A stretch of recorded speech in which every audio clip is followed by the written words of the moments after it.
Greetings, unsettled souls, and welcome to the 4th of July terror!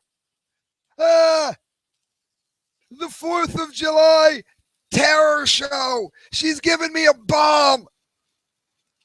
It's an awful long wick, Christo.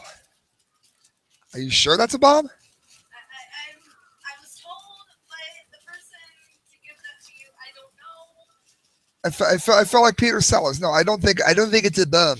Here, I don't know. All right, friends, there's your bit of levity for the 4th of July show. Indeed. That'll make it sound even clearer. Yes, friends, for the 4th of July show, greetings and welcome aboard. A little bit of levity because the news we have is less than good news, actually. I'm going to be doing a 4th of July work on the Media Speak Saturday. I'll be going live on mediaspeaks.com. We do have some actual real terror in the world.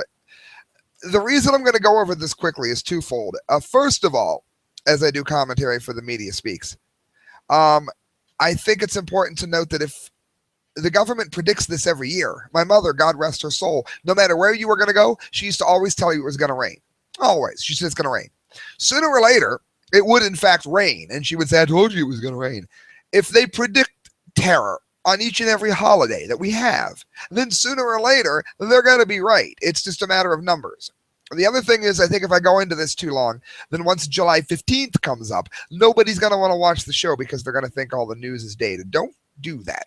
Don't do that because the news on here is a lot to do with Hillary Clinton and a lot to do with many things that are going to be important after July 15th. So we're going to skate right into this ever so quickly. Steve Watson, Prison Planet, terror panic.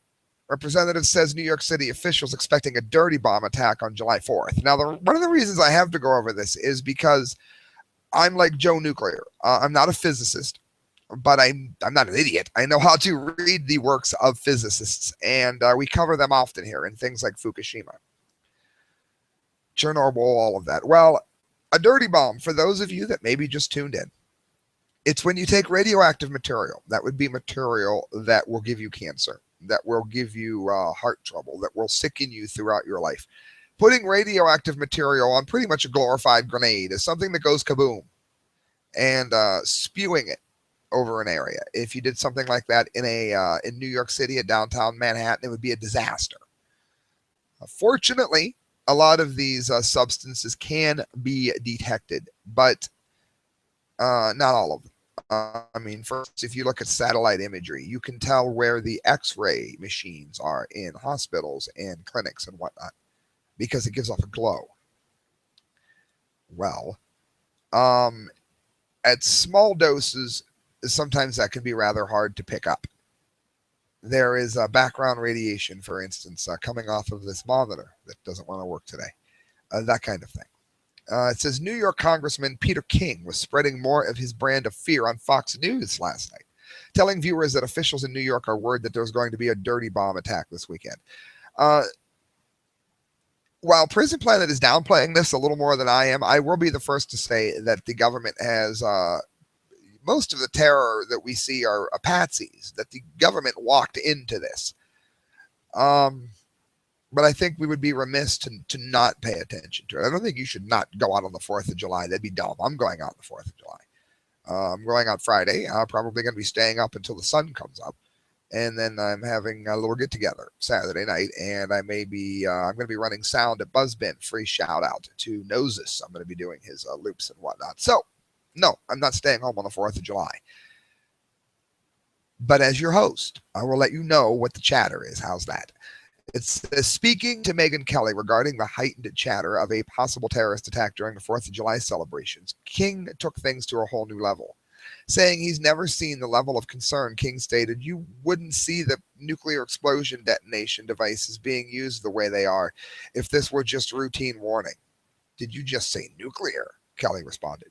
Yes, that's the big concern in New York, King replied, adding that nuclear explosives, the dirty bomb. That's why so much money is put into explosive detection services. King, chairman of the Subcommittee on Counterterrorism, loves to perpetuate the idea that there are terrorists around every corner in U.S. cities trying to set off nuclear bombs, which, of course, isn't true. But there are lots of people that are in fact trying to do things like this, not to the level that the government says, but definitely the 4th of July would be a day that I could imagine they would want to pull off something sadistic.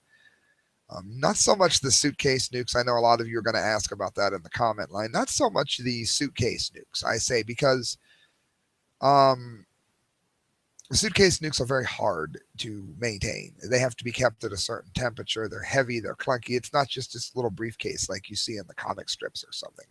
Suitcase nukes are very hard.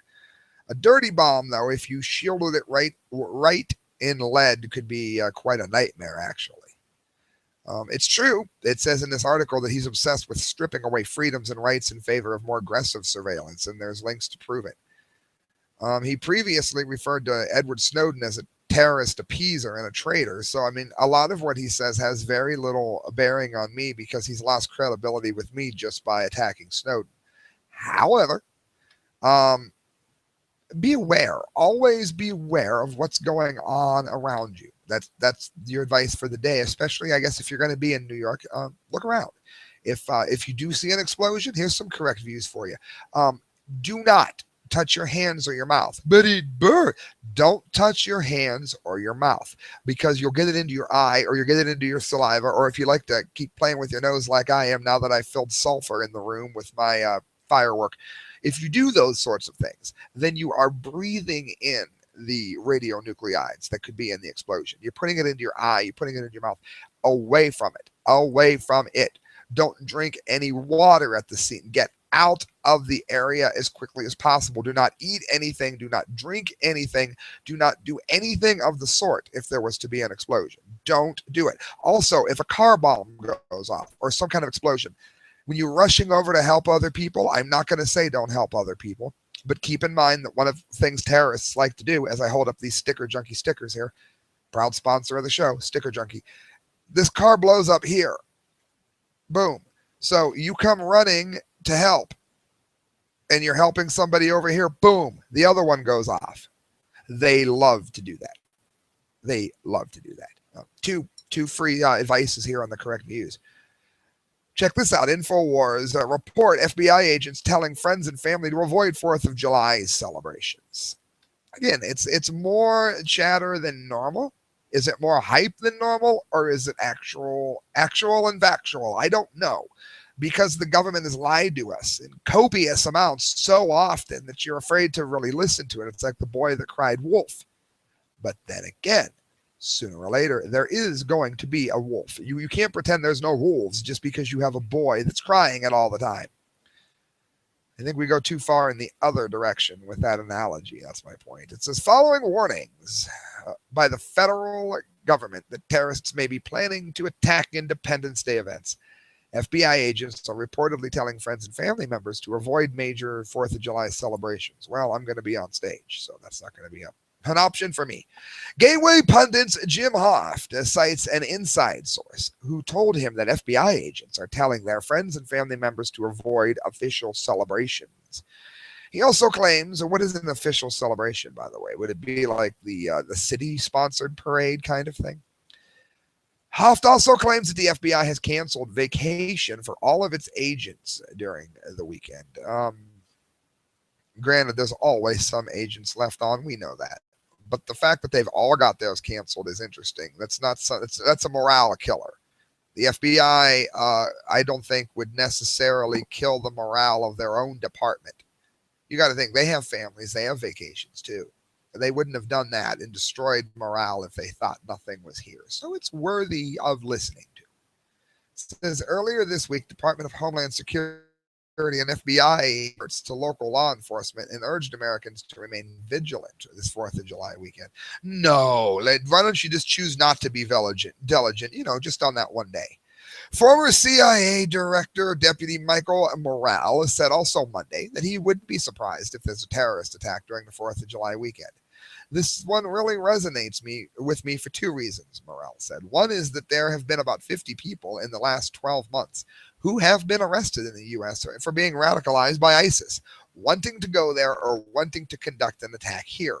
So there's a lot of people out there who are seeing themselves as aligned with ISIS, number one. And might I add that if we have caught 50 people without doing all the spying, we just did it the regular legal way, it seems to me that we don't need to do all of this spying, that we do have too much hay to find the needle in, to use the Ron Paul analogy. It says, number 2, you have this ISIS call to arms during Ramadan, Morel said. We are right in the middle of their holy day, al-Ramadan. And a call to arms, conduct attacks against our enemies. So I'm worried about this. Well, yeah. What if Christians said, all right, it's a call to action on Christmas Day. We want you to go and slaughter ISIS members. Now, I'm all for slaughtering ISIS members on just about any day. But my point is, and part of that's facetious. My point is, why in the world would anybody be attracted to this mindset? What if Jews said, you know what, we're going to celebrate Passover by killing ISIS members, like it was part of the celebration? I'm not saying that Israel doesn't have a right to defend itself. I'm saying that if hypothetically they were to say something like this, you would find it to be very sick and very twisted. And yet people want to, I'm going to join ISIS and prove what a badass I am. They want to kill people during the religious holiday of Islam. You can see how sick they are. Fox News also reported that the FBI is setting up command centers in all of its 56 field offices across the country to monitor potential terror threats. ISIS supporters have recently intensified their social media propaganda campaign with 100,000 tweets a day urging mass murder. So, friends, there it is. There's your update. I'm not going to do anymore. I've done it about 10 minutes. You have the knowledge. Again, do I think that it's going to be as bad as they keep saying it is? No, but it could be. Okay, that's what I'm trying to say, I think, is that it could be bad, and now you do have the facts. Now we're going to move on so that when people watch this on July the 18th, it's still relevant. How about that? Nationalreview.com. Oh, Hillary Clinton. Proof. Despite denials, White House aides knew about Hillary's private email accounts. For those of you that are on the fence with this or not understanding why it matters, it takes the oversight away. You can't have oversight and responsibility for things like the bombing that she allowed to happen in Libya. You cannot allow that kind of thing to happen because you can't hold anybody accountable if you don't know where the emails are going. They have to go to a certain place, and there are people that have to see them. That is why you can hear Nixon tapes about him calling, and it's not very politically correct. He calls the Bohemian Grove the faggiest place he's ever been to. Why do you think he was speaking like that? Because you're not allowed to hide what you're doing and how you're conducting business when you work for the people. The people get accountability from you. Okay, we are not to be constantly spied on. The Constitution says that they are to be held accountable at all times. We are to be held accountable when there is a reasonable suspicion. This was something you would expect in a kingdom or a monarchy, not to mention the ability to have it hacked. That's a whole nother topic. New Hillary Clinton emails, now that we know why it mattered, released late Tuesday night, this is dated the 30th of June, by the Senate Department, reveal that, despite denials to the contrary, top Obama administration officials were aware within the first 9 months of President Obama's first term of then Secretary of State Hillary Clinton's use of private email server to conduct government business. They've been saying they didn't know. Well, look at this. The White House has not said when President Obama and his lieutenants first learned of Clinton's use of a private email server, noting only that they became aware of it in August of 2014. And there's a link in the article to verify this. And that was after Republican lawmakers got hold of the information that it could become a political problem.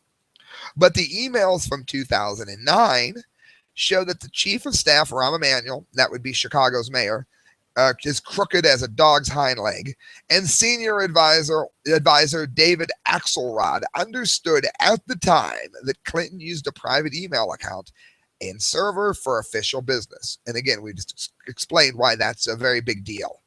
Indeed, top officials were forced to explicitly ask Clinton aides for her email address. Now, let me play devil's advocate here. Maybe you're listening to this and you're saying, Sam, I like Hillary Clinton, and you're not going to sway me on that. Okay, hear me out.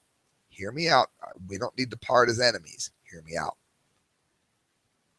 If you allow this to happen, then would you have trusted George Bush and his Secretary of State? Would you have trusted him with it? Because if Obama can do it, and I'm assuming if you like Hillary Clinton, then you don't like Jeb Bush. What if Jeb Bush wins? Not this election cycle. What if he wins? God forbid. What if he wins? Do you trust Jeb Bush to be able to do this? Because you can't give it to the Obama administration and Hillary Clinton without giving it to every president that comes afterwards. It's an exact attack. It's the exact opposite of what the Constitution is even there for. Axelrod wants your emails, read the subject line of an email from Clinton's Chief of Staff Cheryl Mills in June 8th of 09. Clinton replied that her email account, hdr22 at clintonemail.com, can you send it to him or do you want me to, she asked. Does he know I can't look at it all day, so he needs to contact me through you or Huma or Lauren during work hours? But despite this, in 2009's email, Axelrod told MSNBC host Mike Brzezinski on June 17th this year that he was unaware that Clinton was using a private email address and server in government capacity. I was there.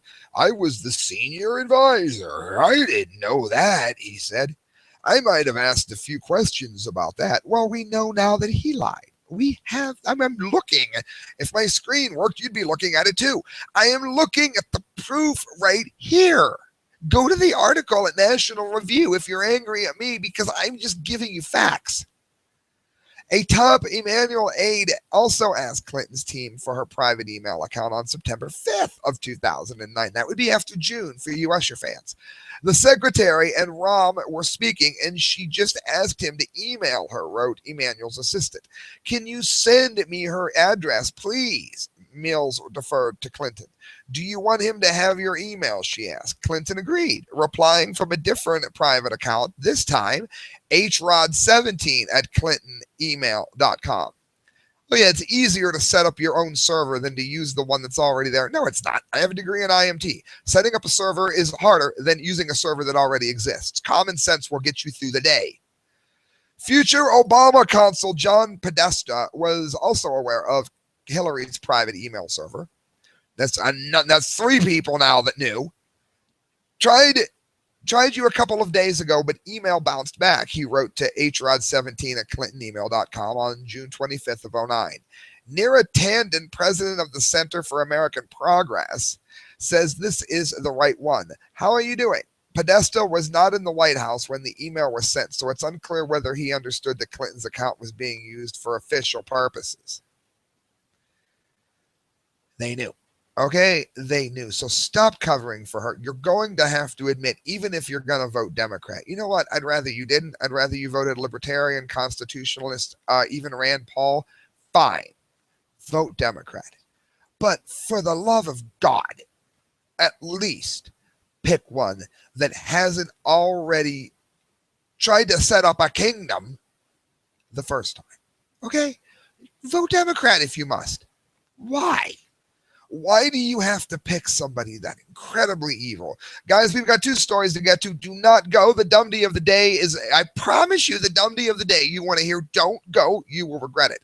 I just want you to know that, as I said earlier, the show is brought to you by stickerjunkie.com. Go to stickerjunkie.com. We made these passing time stickers. Let them know you heard about them from Sam. You'll get a discount. They sponsor the show, and they make amazing products. Well, guess what? Mike McLaughlin also sponsors the show, and you can look up him. Why do you want to? Because Mike McLaughlin, Laughlin, you can find him on Facebook, writes some of the most awesome fiction. He writes poetry. Maybe you don't like any of that. You're tuning into a political show right now. Guess what? He writes very insightful political rants quite frequently. So do make sure that you go to Facebook.com, look up Mike McLaughlin, and enjoy. Friends, I mentioned this last Saturday, and I'm going to touch on it again on my show, and I'm going to let you know what I'm not saying and what this article is not saying. before the amount of hate mail that comes in here to my account looks like a myriad of stacked over my head. Current Nemo Prison Planet. Gay rights may open the door for pedophile rights. Now, I am not saying that homosexuality is the same thing as pedophilia. I'm not saying that most gay people are pedophiles. I'm not saying anything like that. I happen to think that marriage is between one man and one woman. However, if a church chooses to marry two men, I don't have a problem with it. Did you hear that? I don't. I have a problem with you telling a church that they have to marry you. That I have a problem with. The issue here, rather, and again, I'm no saint. I don't get into my private life beyond what I have to keep my credibility. But I work in an adult club, and I love watching two women mess around. I have no problem with it whatsoever, okay? So I'm like every other red-blooded male. You can call it sinful, you can call it normal, but guess what? I'm going to be honest, okay? If I'm not honest, I have no credibility.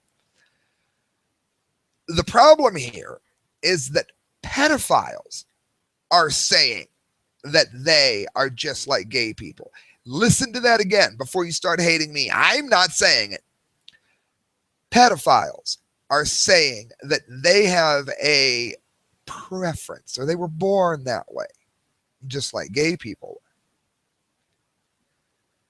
That's going to be a huge problem because if it goes the way that homosexuality has gone, in 25 years, we're going to have it okay for adults to be sleeping with 10-year-olds. And ask anybody that was alive in the 90s. I remember this little magazine. It was a little fanzine called Tab, way back before the internet. And they were talking about how marijuana and homosexuality were going to be on the rise. And I remember thinking, that's insane. That'll never happen. Well, it did. If it happened here, it would be a very substantial problem. It would be a very, very, very big problem because I do believe that pedophiles are born that way. I don't think they choose that. The trouble is you can't have that happening. And again, I'm much more liberal than most people. If you're an adult and you have sex with a 16-year-old and she's almost 17, you know what? Between you and the family, as far as I'm concerned, I don't think you need to spend the rest of your life in prison.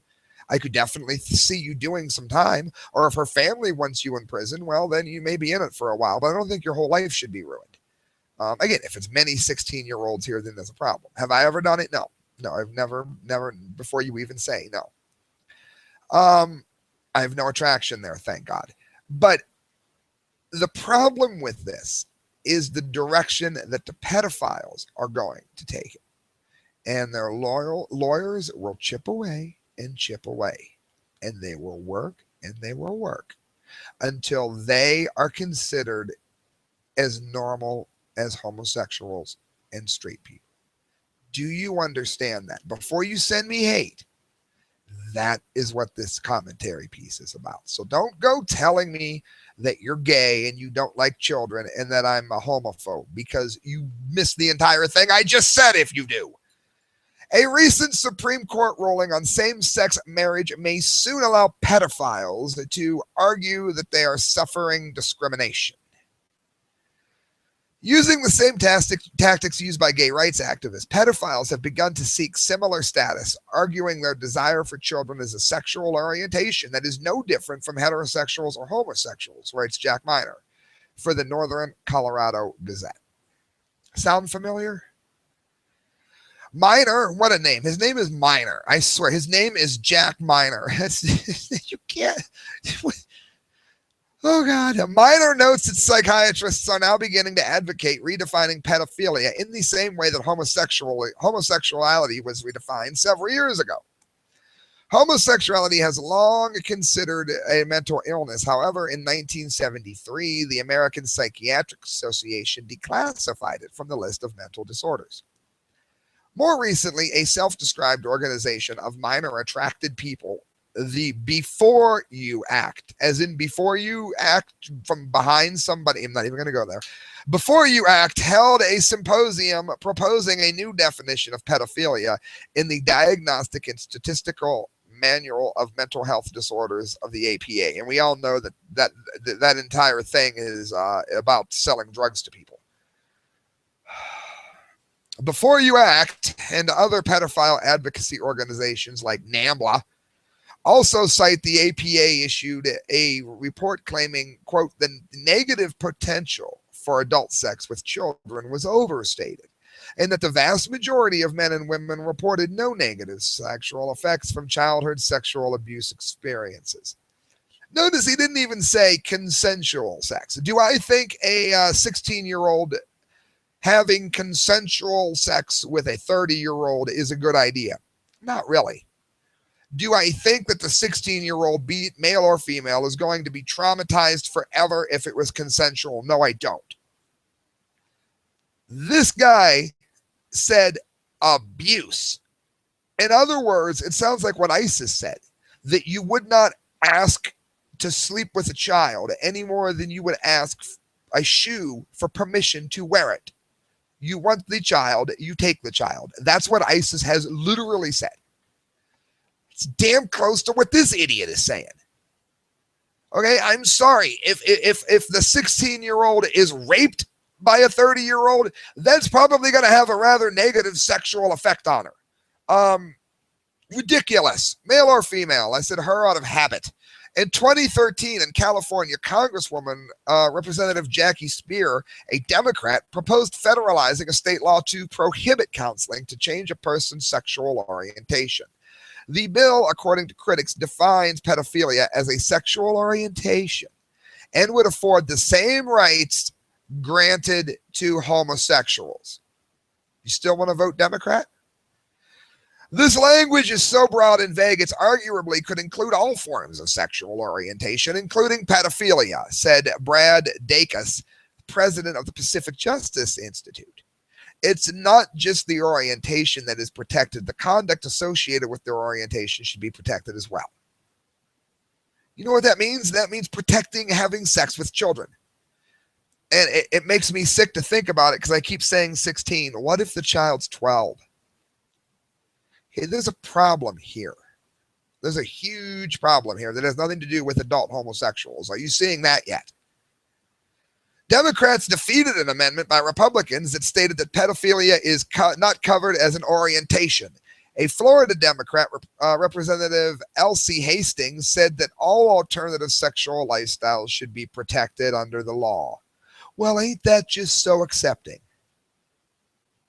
Do you understand what I'm commentating on? Do you get it?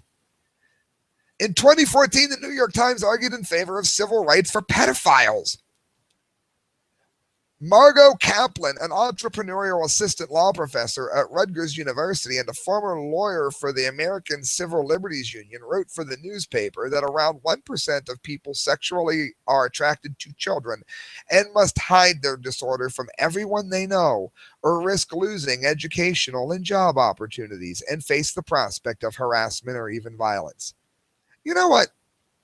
If you like children like that, then maybe you should, in fact, be barred from working in a daycare center. I am just going to throw it out there. I bite my nails. Guess what? I probably should not have a job as a hand model. Okay. I was born a very high-strung person. They're born pedophiles. That's an awful comparison I'm just giving myself, but you get what I'm saying. Anybody that's got some mental quirk probably should not be working in certain fields. It is essentially the same argument that's used in mainstream homosexuality, and unfortunately that is true. Gay people, I'm not attacking you. I'm simply pointing out that it is. In point of fact, all the principal arguments commonly used to normalize homosexuality have been used to normalize pedophilia and pedestry, writes Michael Brown. Jerome Corsi, of course, writing for WND, you should go there as soon as you're done listening, is concerned pedophilia will become the next sexual rights revolution. Corsi points out that normalizing the sexual pathology that occurred following research by Alfred Kinsey and the Kinsey Institute into sexual variations. So your kids are just variants now. Corsi cites Judith Reisman in her 2010 book called Sexual Sabotage. Our laws are no longer based on Judeo-Christian morality, but on Kinsey's immoral morality. An adulterous, fornicating, aborting, pornography-addicted, masturbating, impotent, sadistic, masochistic, bisexual, homosexual, exhibitionistic, voyeuristic, and child sexual abusive world. You know what? Some of those sins that were listed in that are mine too. But the difference is, I'm not out here asking the whole world to accept it. Okay? This is sick. This is really, really messed up. And yet somehow it's just going to get lost in the videos I do. I'm sure of it. I'm absolutely sure of it. It's the most amazing, disruptive thing I think ever. And I hope I've given you all some food for thought here, because it's quite disturbing. It really is not a road we want to go on. And that, friends, you know what it does, don't you? At least I hope you know what it does. It does, in fact, bring us to, where's my music? The dumdee of the day. Oh, yeah, once a day at the end of the show, always the dumdee of the day. The dumbest, stupidest article I could find. Closes every show. And there's, of course, the dunce cap of the month that comes out. I'll be doing that show next week. Might be a tad shorter due to some computer problems, but it'll be there. The Dunce Cap of the Month award. We send out dunce caps. We make out dunce cap certificates. And Christelle and I, we ain't afraid of anything. My behind-the-scenes queen, who really worked much harder than you're able to see right now. She got hosed. I'll get to it at the end of the show. It's all over. The dumdies are everywhere. So we send dunce caps everywhere. We send them to the White House. We've sent them to the FBI. We've sent them to the Army. Why? They earned it. Okay, the FBI, for instance, tried to call ICP a gang. Gang leaders, their fans, juggalos, people that like a horror movie rap, who were considered a gang. So we sent them a dunce cap. And you know what? Christelle and I don't take it back. And if they ask us if we sent them a dunce cap, you're damn straight I'm going to say we did. Well, this is who wins the dumdee of the day. Not dumb enough to get a dunce cap, but definitely dumb enough to be mentioned. Officials. Students' gender identity determines restroom use. Let me tell you what. If you were born with a Y chromosome, you're a guy. How about that? If you get your schlong cut off, that does not make you a woman. It makes you a mutilated guy. Now, I don't have a problem with you getting your schlong cut off if that's something that's going to bring you joy in your life. And many times it doesn't. That's important to know. You think it's going to be okay, and then you do it, and you still don't feel any better because the problem is in your head. But in any event, gender-neutral bathrooms, I don't have a problem with it. Unisex bathrooms, I don't have a problem with it. But this notion that we need to get rid of every norm in order to kiss homosexual ass is for the birds. And don't tell me they don't have a choice. Unless it's rape, all sex is a choice. If you choose to sleep with a man, and you are a man, and me as a guy, I choose to sleep with a woman, we have made the same choice. So don't tell me that homosexuality is not a choice, because all sex is a choice, unless you're being raped. Which Democrats only want to happen to children. Not all Democrats. Associated Press. Dumdee of the day. The U.S. Justice Department says in a court filing that transgender students must be allowed to use the restroom that corresponds with their gender identity. If you have a Y chromosome, you're a guy. Eat it. Well, no, they may. Never mind. The department says in a statement of interest filed Monday that failure to do so amounts to sex discrimination under Title IX of the U.S. Education Amendments of 72. The document, in a response to a federal lawsuit filed against Gloucester County School Board by a 16-year-old transgender student who wanted to be allowed to use the boys' restroom. The lawsuit says Gavin Grimm used the communal restrooms without incident until the board adopted a policy in December requiring transgender students to use a private facility. That is perfectly legal. We've already given them their own bathroom, which is far too much capitulation for me. How far do you want us to bend? The lawsuit seeks unspecified damages in order allowing Grimm to use the boys' restroom. That, friends, if you can't figure out why I got the dumb the other day, then I don't even know how you found the show. And again, I make lifestyle decisions that many people would not find to be morally sound. That's fine.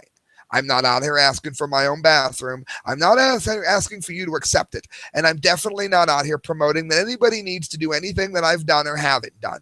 That is the difference. And that's the correct view. Friends, you're listening to Sam Gangi of The Correct Views, member of the Media Speaks. Go to themediaspeaks.com and look up the work of Kyle, Court, D. Lake, and myself. We are posting all the time. If you want to donate to the show, that would be great.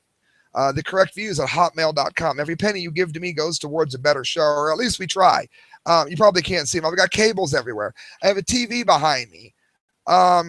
I've got donations. How you doing, Angela? I got donations. Everything is hooked up properly, and it still doesn't want to work. So we're still working on it. But suffice to say, every penny you give to us does go towards a better show. And help us. Help us keep doing it, and keep doing it. We will. Good night, friends. God bless.